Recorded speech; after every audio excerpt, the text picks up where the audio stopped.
Hi everyone, welcome back to my channel. ఇవాళ మన special recipe ఏంటంటే క్రిస్పీ స్వీట్ కార్న్. రెస్టారెంట్ స్టైల్లో ఎలా చేయాలో మీకు నేను చూపించబోతున్నాను. దానికి కావాల్సిన పదార్థాలు ఏంటో చూసేద్దామా. ఇప్పుడు స్వీట్ కార్న్ కంకులు 2 తీసుకోండి, ఇలా పప్పులోంచి పక్కన పెట్టుకోండి. కార్న్ఫ్లోర్ 5 టేబుల్ స్పూన్లు, మిరియాల పొడి, red chilli powder half table spoons, జీలకర్ర పొడి 1/2 టేబుల్ స్పూన్, కొద్దిగా సాల్ట్ తీసుకోండి, ఎందుకంటే ఈ పప్పులు ఉడికించుకునేటప్పుడు అందులో మనం సాల్ట్ వేసుకోవాలి. ఒక ఉల్లిపాయని ఇలా సన్నగా కట్ చేసి పెట్టుకోండి, కొత్తిమీర, ఒక చిన్న లెమన్ స్లైస్. ఇప్పుడు తయారీ విధానం చూద్దాం. ముందుగా ఇలా ఒక బౌల్ తీసుకొని మిరియాల పొడి, కారం పొడి, సాల్ట్, జీలకర్ర పొడి ఇవి వేసేసుకొని ఒకసారి బాగా ఇలా కలిపేసుకొని దీని ఒక పక్కన పెట్టుకోండి. ఆ తర్వాత స్టవ్ వెలిగించుకొని ఇలా ఒక గిన్నె పెట్టుకోండి. 1 లీటర్ కానీ 1.5 లీటర్ కానీ వాటర్ వేసుకొని ఇందులో 1 టేబుల్ స్పూన్ దాకా సాల్ట్ వేసుకొని ఈ నీళ్ళు బాగా మరిగించుకోవాలి. ఇలా నీళ్ళు మరుగుతున్నప్పుడు స్వీట్ కార్న్ వేసేసుకోండి, జాగ్రత్తగా వేసేసుకోండి. ఇప్పుడు వీటిని 3 మినిట్స్ బాయిల్ చేసుకోవాలి.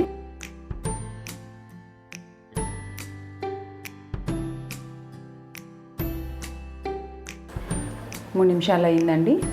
ఇది మనకి 70% ఉడికితే చాలు. ఇప్పుడు మనము వాటర్ని అంతా ఫిల్టర్ చేసేసుకొని ఇవి ఒక గిన్నెలోకి తీసేసుకుందాం. స్టవ్ ఆఫ్ చేసేసుకోండి.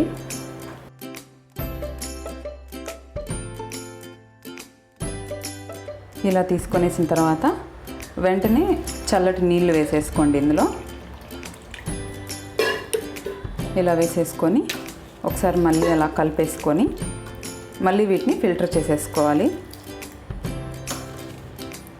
అంటే ఇలాగే ఉండడం వల్ల ఏంటంటే ఆవిరికి ఇంకా పప్పులు ఉడికిపోతాయి.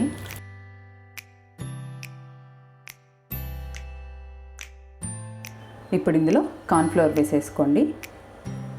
వేసేసుకొని పప్పులన్నిటికీ కార్న్ఫ్లోర్ పట్టేలాగా ఇక్కడ చూపిస్తున్న విధంగా చేయండి.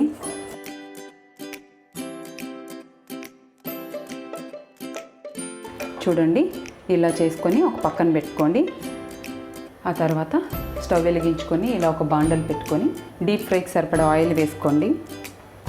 ఆయిల్ వేడవనివ్వాలి. ఆయిల్ వేడైందండి. ఇప్పుడు స్వీట్ కార్న్ని ఇందులో ఇక్కడ చూపిస్తున్న విధంగా వేసుకోండి. వేసుకొని ఒక్కసారి అలా జస్ట్ కలుపుకొని వెంటనే మూత పెట్టేసుకోండి.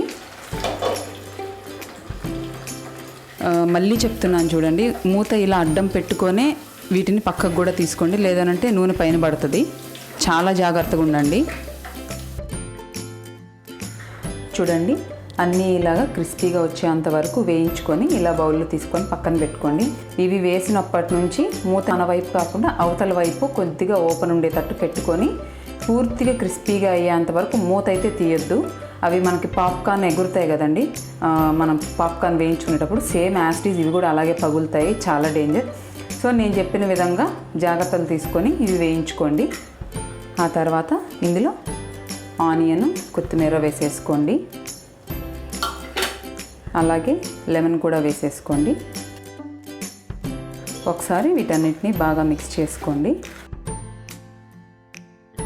చివరిగా మనం స్టార్టింగ్లో కలిపి పెట్టుకున్నాం కదండి, ఆ పౌడర్ వేసేసుకొని బాగా అన్నిటికీ కలిసేలాగా కలుపుకోండి. ఇలా వేడిగా ఉన్నప్పుడే సర్వ్ చేసుకోండి, చాలా బాగుంటాయి టేస్ట్ అయితే. అంతేనండి, క్రిస్పీ స్వీట్ కార్న్ రెడీ అయిపోయింది. ఇలా ఒకసారి ట్రై చేసి చూడండి. చాలా జాగ్రత్తగా ఫ్రై చేసుకోండి. ఫ్రై చేసుకునేటప్పుడు నా ఛానల్ కనుక మీకు నచ్చితే లైక్ చేయండి, షేర్ చేయండి, సబ్స్క్రైబ్ చేయండి. Thanks for watching.